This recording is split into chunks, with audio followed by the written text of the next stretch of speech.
वो कौन व्यक्ति है जो मनुवादी सोच रखने वाला व्यक्ति, जो बाबा साहब से डरता है, जो बाबा साहब की आलोचना करता है, जबकि इस देश में बाबा साहब के कानून से शासन चल रहा है।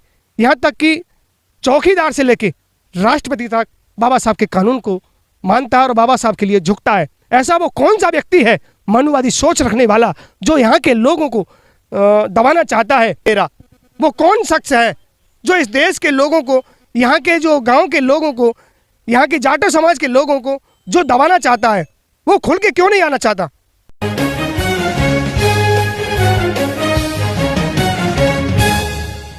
सबसे पहले मैं आपकी न्यूज़ को धन्यवाद देना चाहता हूँ।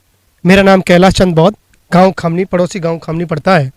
मैं यहाँ की बात सुनकर तब मैं आज आया हूँ और मुझे ऐसा महसूस हो रहा है कि यहाँ के मूल निवासियों को मनुवादी सोच रखने वाले ब्राह्मण समाज, वो ठाकुर समाज के लोग इन लोगों पर दबस बनाना चाहते हैं और इन लोगों को यहाँ से भगाना चाहते हैं। क्यों और कैसे, इस बात को मैं बता देना चाहता हूँ आपके न्यूज़ के माध्यम से। जब यहाँ 0.1530 हेक्टेयर जमीन यहाँ बाबा साहब डॉक्टर भीमराव अंबेडकर के नाम से 1995 में दर्ज हो चुकी है और आज भी दस्तावेज इस बात के व्याख्या कर रहे हैं कि ये बाबा साहब डॉक्टर भीमराव अंबेडकर की ज़मीन है। और यहाँ के लोगों ने बाबा साहब डॉक्टर भीमराव अंबेडकर की जब प्रतिमा लगा दी, बाबा साहब के घर में अगर बाबा साहब आ जाते हैं अपने घर में, तो यहाँ के लोगों को क्या दिक्कत हो रही है? अगर किसी व्यक्ति को दिक्कत है नहीं तो फिर प्रतिमा किसने उतरवाई? वो कौन व्यक्ति है जो मनुवादी सोच रखने वाला व्यक्ति, जो बाबा साहब से डरता है, जो बाबा साहब की आलोचना करता है, जबकि इस देश में बाबा साहब के कानून से शासन चल रहा है। यहाँ तक कि चौकीदार से लेके राष्ट्रपति तक बाबा साहब के कानून को मानता है और बाबा साहब के लिए झुकता है। ऐसा वो कौन सा व्यक्ति है मनुवादी सोच रखने वाला जो यहाँ के लोगों को दबाना चाहता है, बाबा साहब को उनके घर में घुसने नहीं देना चाहता? और लोग बार बार इस बात को, प्रशासनिक अधिकारी कुछ लोग यहाँ आए थे अभी, उनका किस तरह का रवैया, क्या कुछ बोल कर? प्रशासनिक जो अधिकारी आए थे सभी लोगों का यही कहना था कि क्या वो लोग इसमें सहमत हैं या नहीं है, क्या उनका रुझान?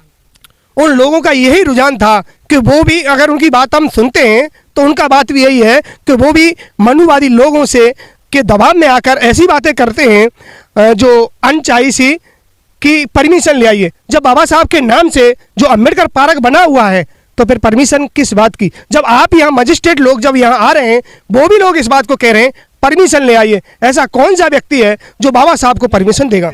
अभी उनके सामने जब लोग, मजिस्ट्रेट के सामने जो लोग आए, कुछ लोग यहाँ के भी थे, कुछ लोग मनुवादी भी लोग थे, उन लोगों ने भी यही कहा कि हमें किसी व्यक्ति से कोई परेशानी नहीं है, बाबा साहब की प्रतिमा से हमको कोई तकलीफ नहीं है। फिर तकलीफ है किस व्यक्ति को? मैं तो ये पूछना चाहता हूँ, जब प्रशासनिक अधिकारी आए उनके सामने भी उन्होंने ये पूछा कि किस व्यक्ति को परेशानी है, क्या यह दंगा फसाद होने वाला है? तो सभी लोगों ने ये कहा कि कोई दंगा फसाद होने वाला नहीं है। तो फिर लोग, ऐसा कौन सा है जो दंगा की बात करता है? जब जाटो समाज के लोग दंगे की बात नहीं कर रहे, मनुवादी सोच जब उन प्रशासनिक अधिकारियों के सामने इस बात को नहीं व्याख्या कर रहे कि हम दंगा करने वाले, तो फिर दंगा करने वाला है कौन? मैं तो इस बात को पूछना चाहता हूं। और ये ऐसा है क्यों रहा है जो अपने ही घर में घुसने नहीं दे रहा? वो कौन शख्स है जो इस देश के लोगों को, यहाँ के जो गांव के लोगों को, यहाँ के जाटो समाज के लोगों को जो दबाना चाहता है? वो खुल के क्यों नहीं आना चाहता?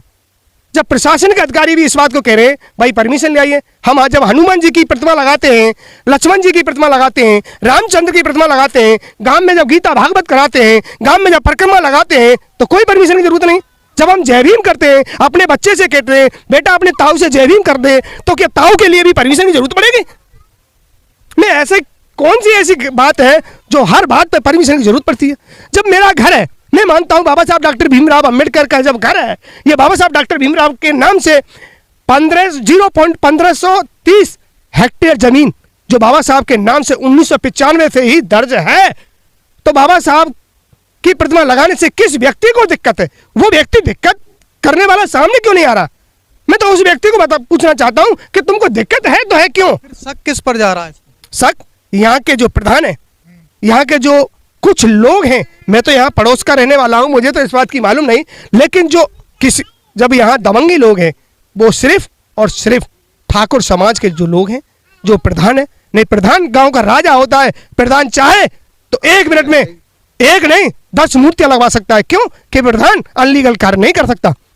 अनलीगल कार्य जब है ही नहीं तो प्रधान को दिक्कत क्या आ रही है? जो बाबा साहब के नाम से 0.1530 हेक्टेयर जमीन है, उसमें बाबा साहब की प्रतिमा लगाने से दिक्कत क्या है? मैं तो धन्यवाद देना चाहता हूँ। यहाँ के जो प्रधान हैं, क्या वो प्रतिमा लगने में बाधा बने हुए हैं? बिल्कुल यही परिस्थिति सामने दिख रही है, क्योंकि प्रधान जी चाहें तो 1 मिनट में 1 नहीं, बाबा साहब के घर में 4 बाबा साहब की प्रतिमा लगा सकते हैं, अगर उनको दिक्कत नहीं होती तो। चलिए, तो देख रहे थे आप यहाँ पर मथुरा का तोस गांव है और बाबा साहब बी आर अम्बेडकर की प्रतिमा को लेकर के लोग असमंजस में हैं कि जिस जमीन पर कागजों में जो बाबा साहब अम्बेडकर के नाम से जो दर्ज है, आज उसी जमीन पर बाबा साहब की प्रतिमा नहीं लगने दी जा रही है।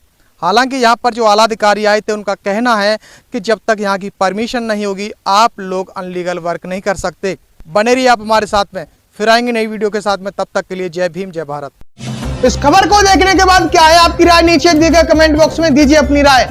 ऐसी तमाम बड़ी खबरों को देखने के लिए जुड़े रहिए हमारे साथ। खबर अच्छी लगे तो लाइक कीजिए और शेयर कीजिए, और हाँ, चैनल को सब्सक्राइब कर घंटे वाली बटन को दबाना ना भूलिए। फिर आते हैं आपके बीच कुछ खास खबरों के साथ, तब तक के लिए नमस्कार, जय भीम।